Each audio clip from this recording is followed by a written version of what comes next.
I want to move on now. I want to move on to another topic, man. I want to move on to another topic. Where we at with it? Where we at? It's like 1 hour. I thought it'd be. I think we got time. Okay, we need to cover. We need to cover Gwede. Gwede fit. Okay, before we cover Gwede, let's talk about. I think so. Gwede. Let's talk about Americans. Since we're talking about Americans, anyway, Americans they took Russian oil yesterday. Well, they took Venezuelan oil the previous day. Man, it's a great time to be an American. Now, if you were to be an American right now, like honestly, Trump is exactly what a drunk uncle would look like if they were to be a president, right? You know, a drunk uncle has all these ideas. I would text everyone. Um, I mean, there was a video of a female I saw saying, you know what we should do as females? We should create our own island and go somewhere so we hlalela sodwa. But then the catch is we invite all the men, and all the men bafike bezosakela, and then they leave. Bafike bezobusa udoti, and then they leave. You know, is that kind of? I think for me, Trump is equivalent of that type of thinking because he's doing everything, or he's doing some things that you would think a typical white American would think what we should do. Let's take oil. Let's take Venezuelan oil. No, you have to go through the committee or you have to go through parliament. You have to get approvals. No, I'm the president. I can just take oil. Am I not the commander in chief? Yes, you are. So why can I not just take the thing? Why can I not send the army to go take the country, kidnap him, Maduro, and that's it? That's what I'm saying. That's something your drunk uncle will think about. Nge-25 zika-December ngokhisimusi mase kuhlabe kahle. That's something he would say. Right? My president, he should be able to do anything. If I want to take a country, I should be able to take a country. Because I want to. I got the biggest army in the world. I got the most guns. I got the biggest guns. And I got the meanest, toughest motherfuckers ready to risk their lives for this flag. Right? And he's going on and he's doing it. And I really think whatever he's doing for Americans, if they don't reverse it, because that's the thing in politics, abantu bayafika and then they come and then they reverse stuff. Like he wanted to reverse every presidential thing, every presidential declaration written by Biden. Like, why would you do that? Like, you really don't want to do that on principle. You just want to do it just because you want to spite to Joe Biden. That's Trump. He's that kind of a person. That's how he thinks. Right? He's literally your drunk uncle running a country. I mean, look at this. I am pleased to announce that the interim authorities in Venezuela will be turning over 30 and 50 million barrels of high quality sanctioned oil to the United States of America. This oil will be sold at market price. And that money will be controlled by me, Mr. Big Me. Opu Kendrick. Travis, Mr. Big Me. And that money will be controlled by me as President of the United States to ensure it is used to benefit the people of Venezuela in the United States.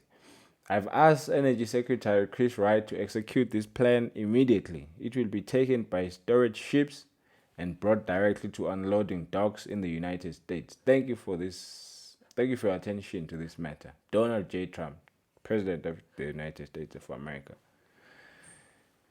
It will be taken by storage ships and brought directly to unloading docks. Imagine, bruh. Like for Trump, he doesn't complicate things. I mean, what he did in Venezuela didn't even have to go through Congress. It didn't go through Congress. It's still going to go through Congress. The tariffs didn't go through Congress. He didn't take them through Congress. He just woke up and wrote a presidential declaration and I'm charging China 100% tariffs. That's it. Whoever's doing, they would be catching up. Whoever is the the authority, whether it's lawyers or whether it's other politicians in the house, they will keep up. make laws, but I've already decided, man, I'm implying tariffs. He's literally your drunk uncle running a country. And he's doing, it's like,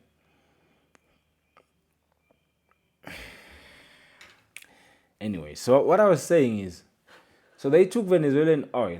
This is like I think, when was the 7th? I think it was Monday, no? Tuesday. 7, 8. They took Maduro's oil. And then Izolo, yesterday, they took Russian oil. Look at this.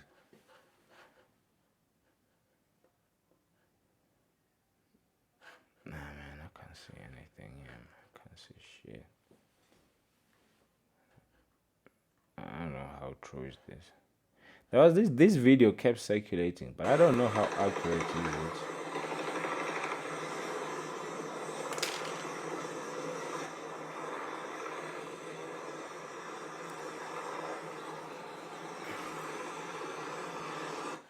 If they don't undo whatever he's doing, really, there's going to be some benefits for Americans, like from Trump's presidency. I don't wanna lie. Honestly, that's what I believe in. You know? Because, like, for example, like, loudmouth is good. Like, even here in South Africa, you have politicians saying, I will take back the land, I will do this, I will do that, I will do this, I'll do that, right? And even throughout Africa, you've heard that. I mean, do this, we're gonna take back our minerals and everything else. But then there's always a gap with executing those ideas, right? Umuntu would have all these ideas, but then when it's time to execute, they'll be stifled by either this or that bureaucracy, like, ooh, like in Obama, for example. I mean, there's a video by J. Cole where he raps about Obama, and he said they let the brother steer the ship, and they didn't tell him that the ship was sinking. You know, I think Obama, when he became president himself, he probably had ideas, but when Maise figure office in, he found out how really difficult it is to do things. You know, I mean, he tried with Obamacare, they reversed it. He tried other things that he thought were good, and he wanted to be his legacy, that he wanted them to be his legacy, but they reversed them. So I'm saying, unless someone else who's gonna come after Trump reverses whatever he's doing, but you cannot tell me that abducting a president's country, a country that has the largest oil reserves, more than Saudi Arabia, right? A country that has gold reserves. You cannot tell me it's a bad thing for the country, right? For Americans.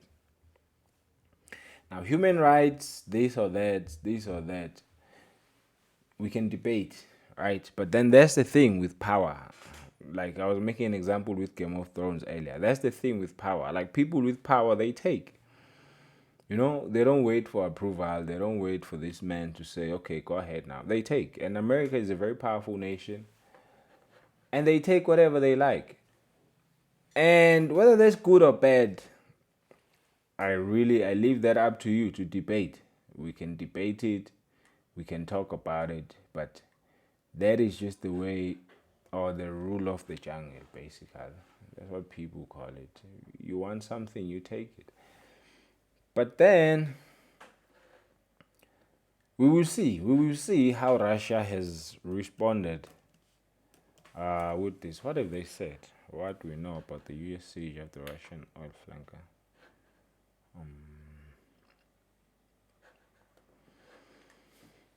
Is this the ship? It's the ship. Looks like it.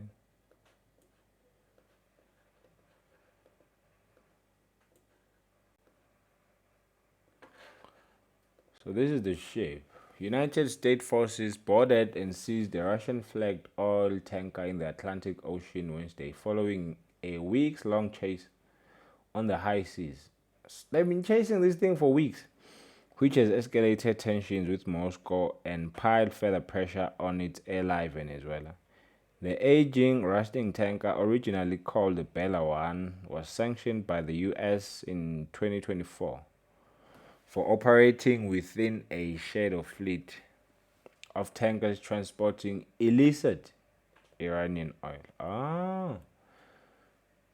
So basically, the Americans, they want to grip oil, or they want to get a grip of the oil trade, basically, again, because that's basically what's going to determine or maintain them as a reserve currency, maintain the dollar as a reserve currency, right? Like making sure that they control oil, and oil is still transacted using the dollar. If you want oil, convert your money into dollars and then you buy oil. That's the petrodollar. There's something called the petrodollar, right? Of which is the most important thing into the US dollar hegemony in terms of maintaining it as the biggest or the most influential currency in the market. So it's the petrodollar. So US seizes Russian flagged oil tankers linked to Venezuela. So it has to do with Venezuela. The US intercepted the Russian flagged Marinera, formerly known as the Bella One, in the northern Atlantic Ocean weeks after it fled an American blockade of sanctioned Venezuela-linked oil tankers. Oh, so they had done a blockade. Maybe the ship was sanctioned by the US in 2024 for operating within a shadow fleet. So I guess, there's what is called a shadow fleet. Bawafihlile, amatanka bawafihlile. Transport to oil was Iran. And if you know anything, Iran is one in America. So if you're transporting Iranian oil, we're gonna snatch it. That's basically the crux of it. But funny enough, I saw something about Iran and South Africa na Russia. Oh, Kwanazi in those days.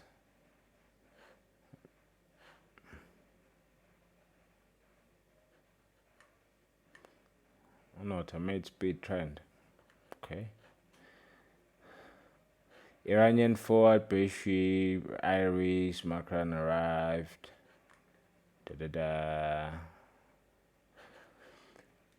So South Africa is apparently this is my ex. You can go in there and see I have 0 followers. Push your boy in there. So apparently they're running a drills this week. There is South Africa, Iran, and yeah. And that's Friday, 9th January, which is tomorrow. Supposedly they're running a drills.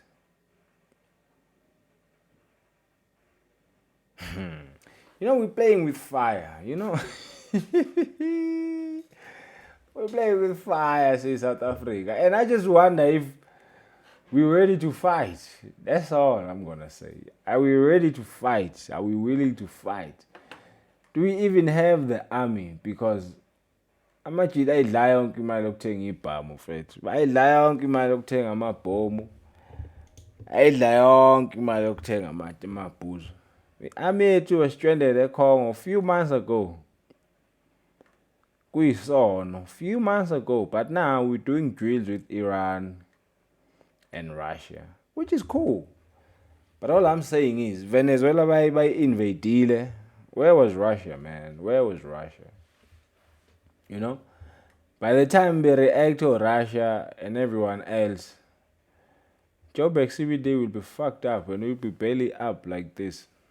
So if you ever drop a bomb or a pegula say America.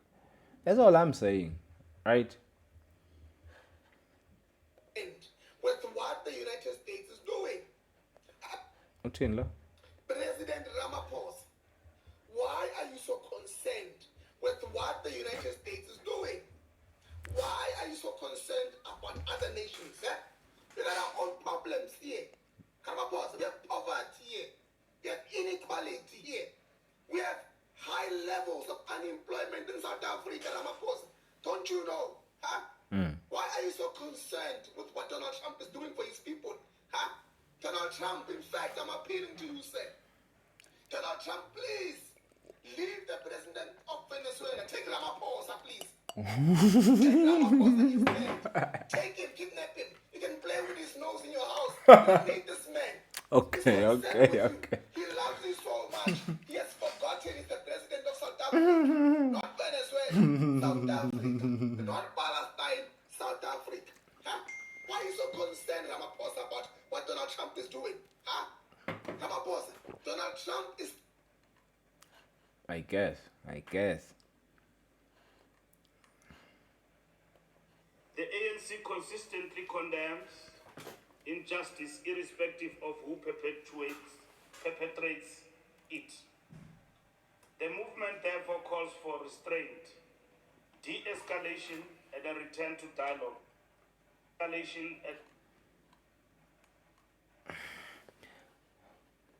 To Venezuela as the African National Congress can be summed up as nothing else but imperialist aggression.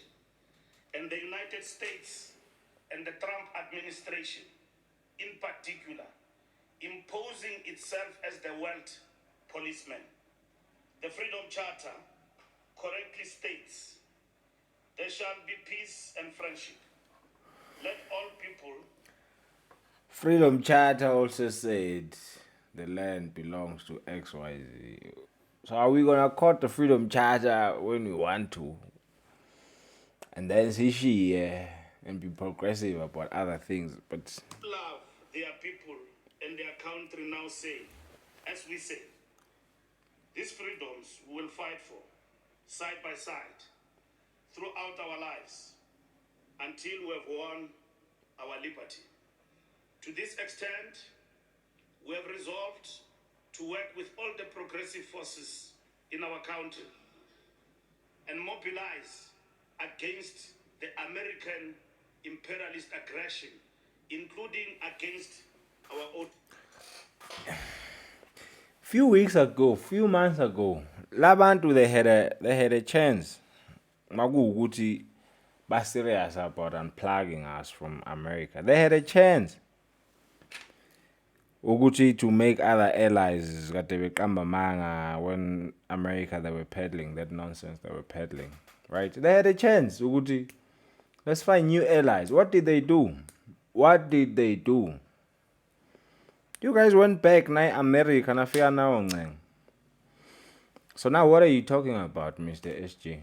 We have resolved to work with all the progressive forces in our country and mobilize against the American imperialist aggression, including against our own country. Folding arms, looking on, and doing nothing will mean that we have abandoned the cause of fighting for justice. Man, it's just talk.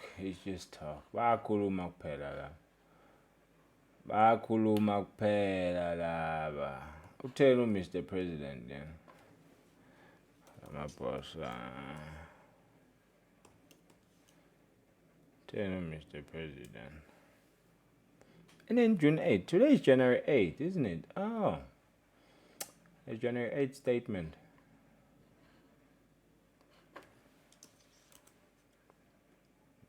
You guys going there? You who still watches that thing with vigor? Bazothina. I mean, kusakhona ithembiso zangonyaka odlule engagciniwe, Mr. President. So January 8th. Politics is crazy, man.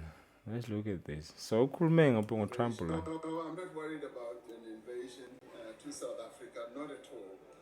I think we are way far from anything like that. And isn't there a military base in Botswana or something? I think there's a military base in Botswana, yes, a USA in Botswana or something. I could be wrong. But I know there's a base in Botswana that could hit Pretoria within 15 minutes.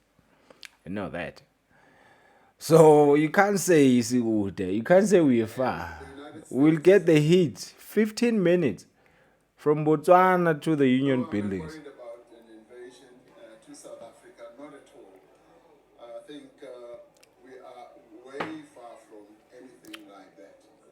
And in the end, the United States is an important country in the world, and we have always believed that any differences with whichever country, including the United States, needs to be discussed. We need to sit down and find solutions. And we follow the Madiba doctrine that there is no problem without a solution. And the best way Niyakuthanda ukudiscuss or Ramaphosa bathanda ukudiscuss. The thing about it is emelika bahopha umasilo, bro. Emelika bahopha umasilo. It's really that simple. Mase bekufuna bazofika bazokulanda. where parties sit down together. And it is through this doctrine that Nelson Mandela led us to bring an end to the nightmare of apartheid. A doctrine of engagement, of discussion, of negotiations, and collaboration. Namanje leli khehla ngabe lokho liphumula Nkosi yami ikhehla labantu. Right. Leli liphumulele nje without ikhadre dragging his name into anything that's got nothing to do with him. Nelson Mandela said this. Let the man rest. Let him rest, bro. Yo, let Mandela rest. Why? I'm a billionaire, Buffett. Did he also say that? No. Anyways, that's what he said. That's what the president said.